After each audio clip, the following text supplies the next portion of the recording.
ભાઈ એણે શોધી કાઢ્યું કે મેં ઐશ્વર્યાને મુંબઈમાં કેવી રીતે ફસાવી છે, એટલે ના છૂટકે મારે રામ બોલો ભાઈ રામ, રામ બોલો ભાઈ રામ, રામ બોલો ભાઈ રામ.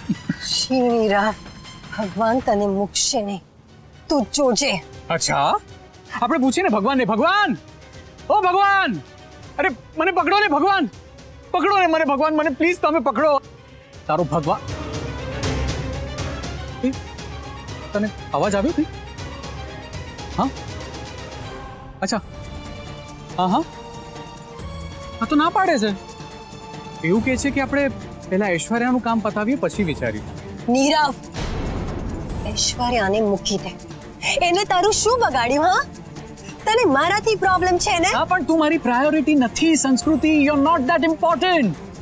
અત્યારે મારી પ્રાયોરિટી ગગન મહેલ છે. હું અહીંયા ગગન મહેલ માટે આવ્યો છું. One second. What? ગગન મહેલ એટલે? અલે લે સંસ્કૃતિ, યુ સો ઇનોસેન્ટ, બહુ ભોળી છે તું.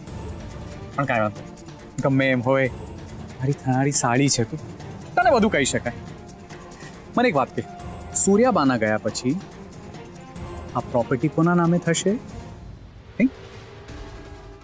તારા ગુરુ મામાના નામે.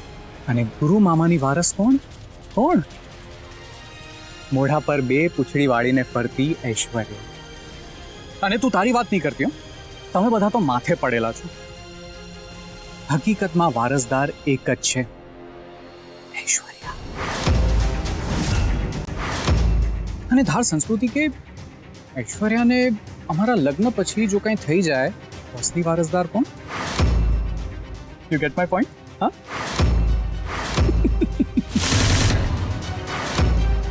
તારે જે કરવું હોય કર. તારી પાસે હજુ ચાન્સ છે. તારે જેને બચાવવા હોય બચાવ, જેમ બચાવવા હોય બચાવ.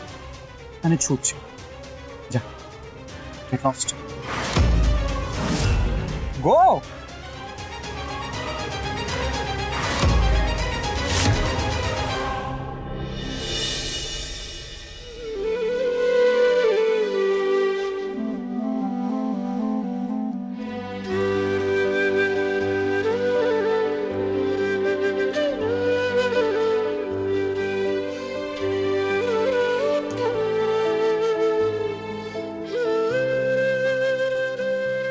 છાયાબેન, સંસ્કૃતિને બોલાવો ને.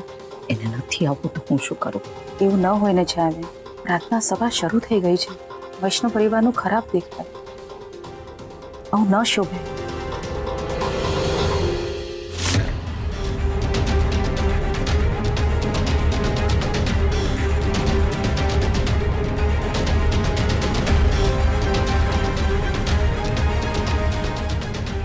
આવ સંસ્કૃતિ, બેસી.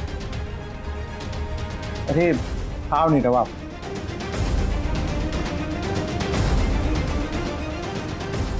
Nirav,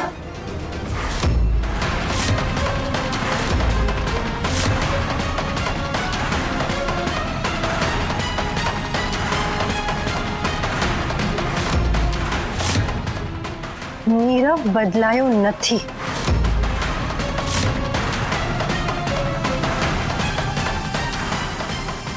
please believe me, trust me મામા, નીરવ બદલાયો નથી. સંસ્કૃતિ તું શાંત થઈ જા, આપણે પછી વાત કરીએ. ના મામા, આ જરૂરી વાત છે. એ બદલાયો નથી.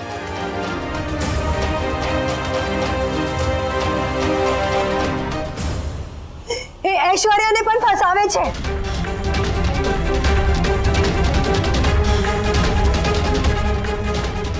એને ઐશ્વર્યા માટે કોઈ પ્રેમ નથી.